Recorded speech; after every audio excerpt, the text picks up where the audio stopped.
secondary heroes. Secondary short. Honey, where's my super suit? No, it's a cardigan, but thanks for noticing. Killer boots, man! Dodgson, we've got Dodgson here! Get it right or pay the price. Great Scott! Pizza Dude's got 30 seconds. Give the audience the going. The pleasure's all on this side of the table, trust me. Ah, I'm Ed. Well, excuse me, princess. Yeah, we can even be on TV. We'll be heroes.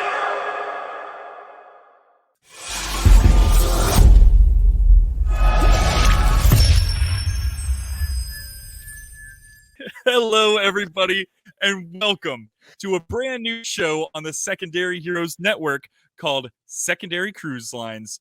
I'm DeLorean Wolfgang, and joining me, as always... Hey, it's Jimmy. That's right, it's Jimmy. How you doing, Jimmy? You good? Doing good, sir. How are you? Awesome.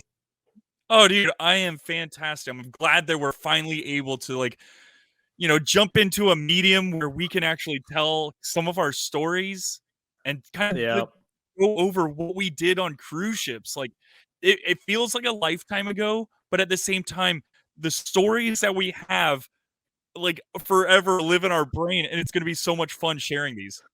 Yeah, not only that, but I feel like we've both had a lot of interesting jobs over the years, and once people find out you worked on cruise ships, that's all people ask about. I've even had job interviews where people are like, "Oh, you worked on ships? What was that like?" And that's all we talk about. And the cool thing is when we talk about ships, I find myself whenever I meet new people or anything like that, when we talk, people ask, "Oh, so what do you do?" And I'm like, "Oh, I used to do XYZ." And yeah, I get to the cruise ship part, and yeah, that's all people want to talk about. But at the same time, it feels like it was just yesterday that we were on cruise ships. Yeah.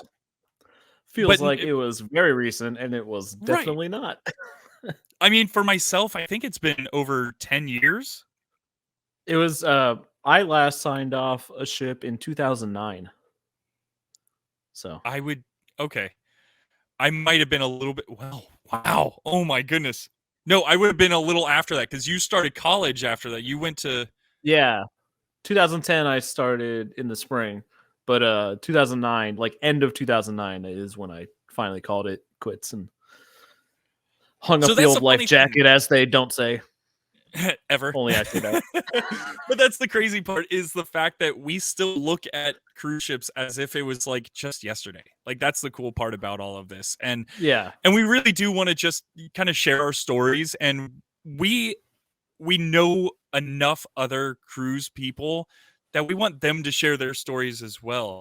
And I know out there, you can find them on Amazon, you can find them on HBO. There's documentaries about the secret life of cruise ships or what the Below Deck series. All that stuff, I just want to tell everybody right now, all that stuff is absolute BS. They finesse that show.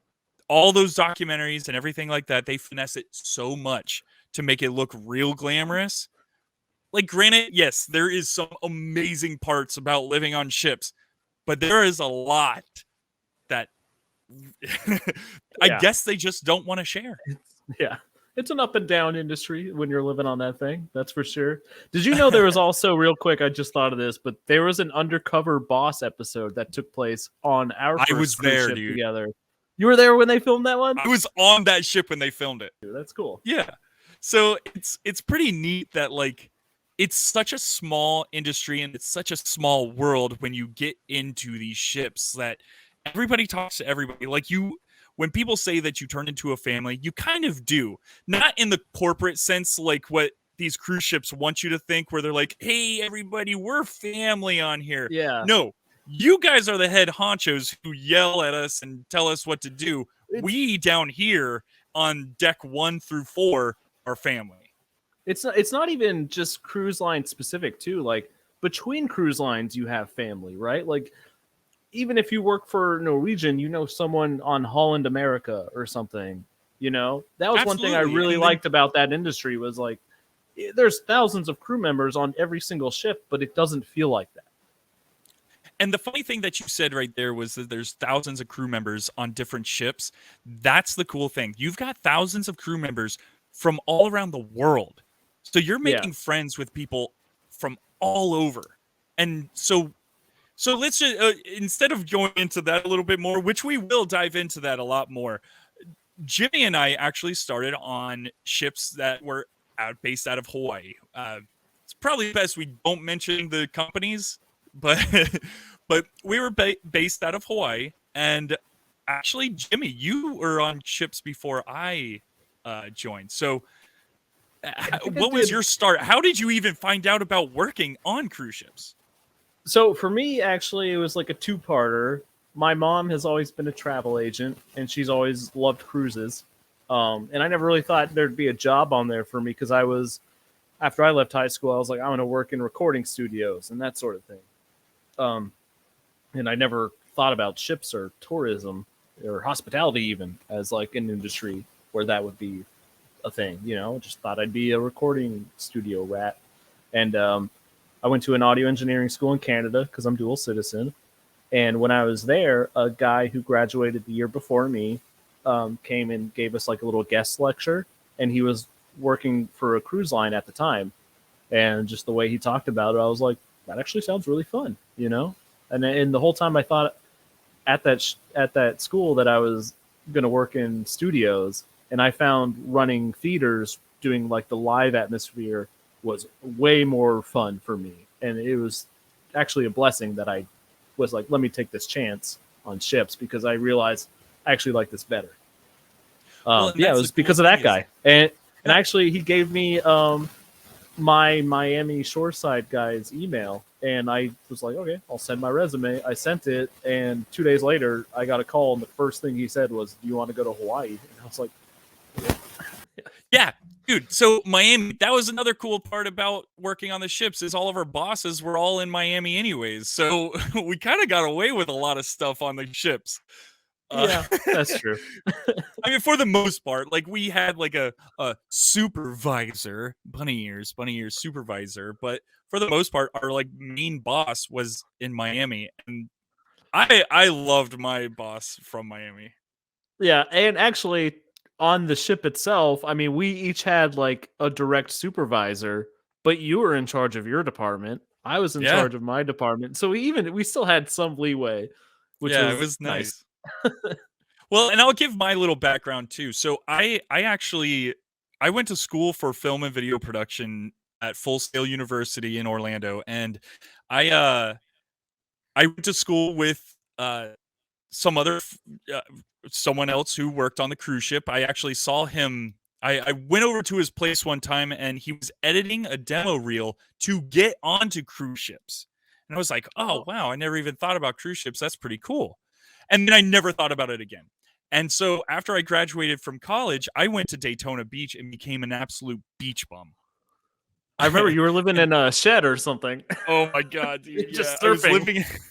I was living in someone's backyard. They had a shed that they rented out to me. It had a wall-mounted air conditioning system, no ceiling. Like my ceiling was my surfboards, and I would surf every day. I worked at a surf shop. I surfed every day, and I got a call from my dad. That's awesome. Saying, dude, it was great at the time because I had no worry in the world. I was surfing every day, working at a surf shop, and dude, it was fantastic.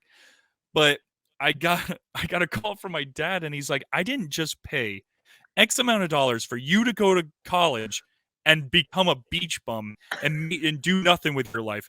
Find that friend who got a job on cruise ships, give him a call, and you get your blank. By the way, this is going to be a family show, so we're not going to curse. Yeah. Get your blank to a cruise ship or get a job. Get something where the degree that you got, use it. So that's exactly what I did. I called up my buddy who's working in Hawaii, and he was like, oh, yeah, if you want to come out to Hawaii, man, come on out. Yeah. Like maybe a month later, I got a ticket in the mail to fly to Hawaii, and boom, I was hired. Yeah, that was like the best letter to get in the mail. Tickets to Honolulu. You're like, all right, tickets to Honolulu, not too bad. But like, can I mention your first night on board? No, not yet, because we're gonna talk about our training first. Don't Okay. get into that Okay. stuff, man. Now, I Yeah. know that our listeners have heard that story, but you know what? I think that it's a pretty good one. I think other people would like to hear it. Now that this is gonna go out to a whole different crowd, it'll be pretty cool. So when you get that ticket to Hawaii, you actually have to go through training first. You went through this training before I did. What was your experience? Because this training is called Piney Point. And when you hear Piney Point, you don't think much of it. But they kind of send you to the middle of Maryland. Yeah, And I'm going to let you take it away. Yeah, they send you to a Coast Guard base in Annapolis, Maryland, called Piney Point. And for me, I spent 3 weeks there, 2 weeks doing trainings, which I thought was fun. Like, you have to Yeah. learn how to fight fires, put on the Yeah. Gumby suit to, if you're lost at sea. It's just really fun, interesting things you never really get to do otherwise. And Yeah. I thought it was great. And then I was waiting for my flight to get on the ship, and I had to just spend a week helping out in like the front office at the base Really? or whatever. Yeah. Oh, wow. That was like just I- mailing letters out to people and stuff. It was weird. I knew that there was But- people that did that, but I didn't realize that. Oh, that's funny that you did that. So Yeah. when I went out to Piney Point, I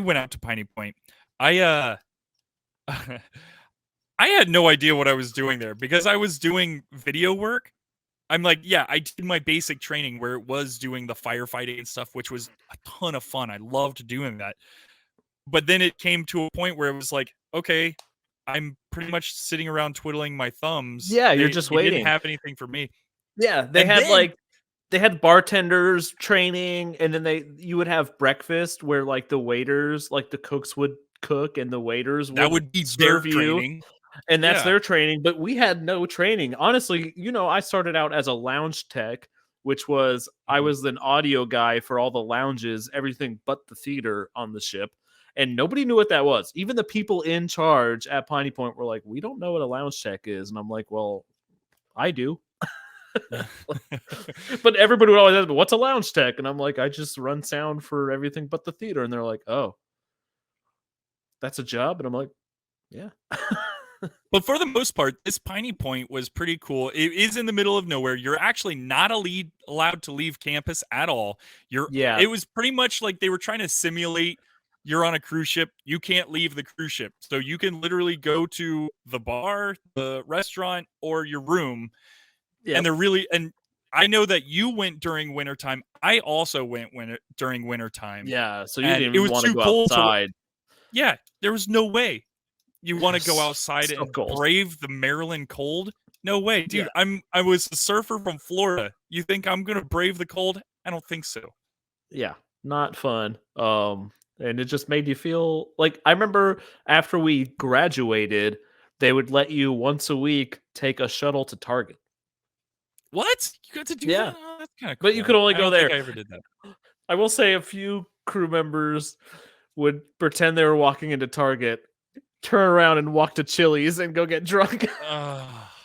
So I never okay, did that. I never got to do that either. But One that was time I actually that was- went just to buy tampons for some of the girls who couldn't go, which was very Aw, awkward that was and a nice for very you, though. enlightening thing for me where I'm like, I don't know what I'm shopping for right now. So I will say for this Piney Point thing, I was at that point where I was like, I was just getting into drinking. Like drinking was becoming a thing in my life, and I didn't drink in college. I didn't drink in high school. I didn't really drink too much when I was surfing. I never drank in high school, and I couldn't drink at Piney Point because I was not 21 yet. Oh, okay. So I Yeah. was, and I wanted to, like, I was already in party mode. Before I left Daytona Beach, I had become party boy. So I was ready to have fun, and I got to Piney Point, and they were like, "Oh no, you get a 2-drink limit a night." And that's the thing. That is one thing that sucks so bad is that you Yeah. get 2 drinks per night, and that's it. That was awful. I had a friend who was over 21 and petitioned like the people in charge to let me go into the bar one night to set up my guitar and play songs for people. And it was really So- fun. They actually And let me that's do another it. thing with the cruise ships, and But I wasn't with- even allowed to walk and in with- there otherwise. So with cruise ships and the Piney Point, if you were under 21, you couldn't walk into the bar at all. Like, Yeah. only time you could walk into the bar is if it was after hours. And the only reason why I know that is because I was dating a girl who was 20 at the time, and I was like 22, and I'm sitting there, I want to have fun, and she's like, well, I can't do anything. And I'm like, well, that sucks, man. that was I me wanna- my first contract. So then you graduate Piney Point. I think I only spent like 2, maybe 3 weeks there, and then they Yeah. flew me to Hawaii at that point, and that's where the fun really. Actually, starts. they flew me home for like a week and then flew me to Hawaii because just timing wise, and I really hated that because the flights from really cold Maryland or really cold Pennsylvania it wasn't a fun trip. It was delayed, canceled. Like, it's just like, can I just stay at Piney Point until the ship is ready for me? Like, it sucked. And that's another thing too, is like It was a waste of they money were for them. willing. They were willing to spend the money like crazy like that, and then you fly all the way to Hawaii from the East Coast, and that can be pretty rough. Yeah. That's like a I was 10-hour always- flight right there. I was always out of Atlanta. How about you?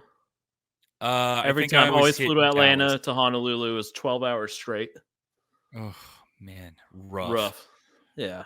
I remember But then you I've get to done. Hawaii.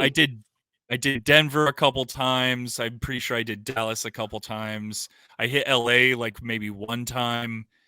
Yeah, it was rough. I hit Denver on the Those- way back yeah. once, but every single time I flew to Hawaii, it was Atlanta all the way there. And it was just, Yeah. had to mentally prepare for that. 12 hours of nothing. But you get to Hawaii, now the fun starts. What do you want to say about like the first time even seeing the ship? Just seeing it, you're blown away. Even our first ship that we worked on is one of the smaller ships in existence now, right? And it still was overwhelmingly large. And it's right there at the Honolulu, like the tower. Oh, It just- Aloha it Tower. dwarfs it. Oh, Like, it just dude, makes it look yes. so small, you know? Yeah, the Aloha Tower, sorry. And then but yeah, just being on it at first, it's very overwhelming because it's a maze inside, at least for the crew members down there, right? Like, it's just, you don't know where you're going.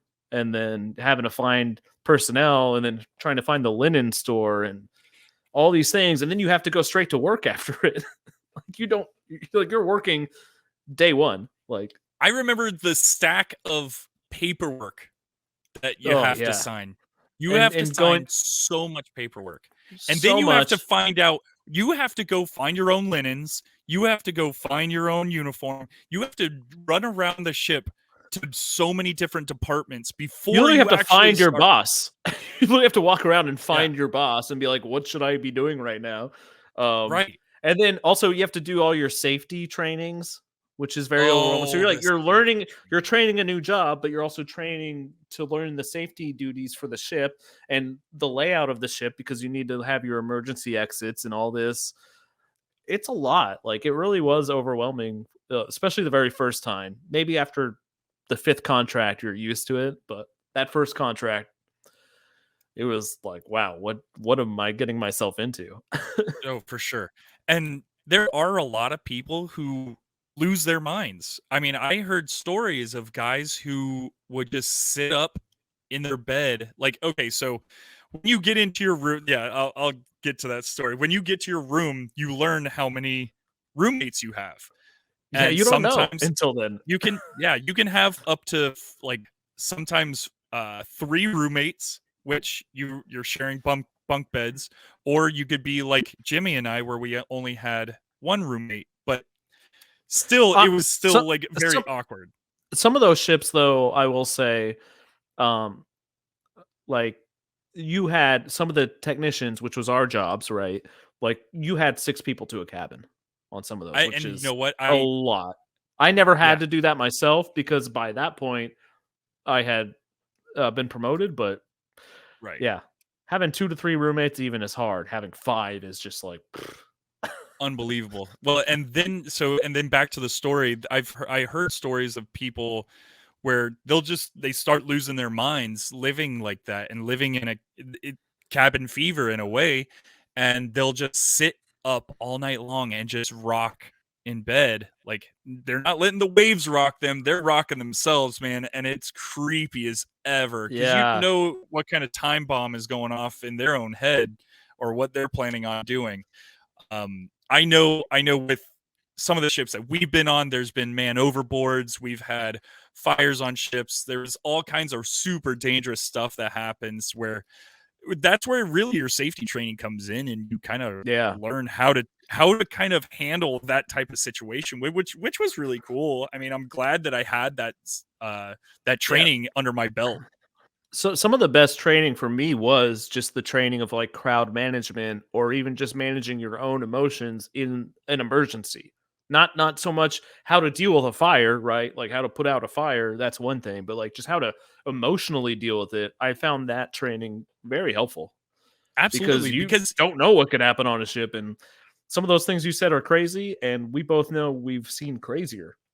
Exactly. And that's why we have this podcast, because we're here to share the stories. We want to share the stories that these documentaries don't show you. Like the documentaries, they want to show you the fluff. They want to show, oh, hey, here's the bridge. Doesn't this look really cool? Yeah.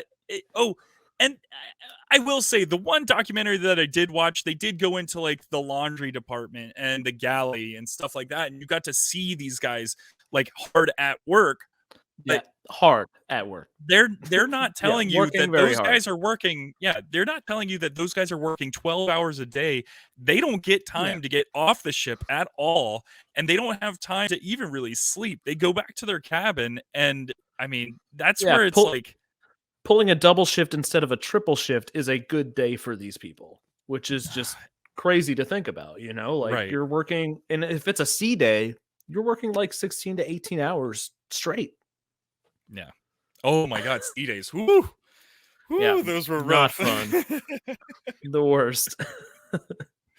But you know what? So this is kind of the intro to this podcast, where we wanted to just kind of give you guys a heads up on, we're going to be doing this series. We want to hear your stories too. If you've been on cruise ships, even if you were a passenger on a cruise ship and have a funny story, we want to hear it, because at the same time, like, that made it fun for us, is when the passengers are having fun too. I would love to hear more passenger perspectives now that you bring that up, because I've never been a passenger myself. So that would be really fun to hear.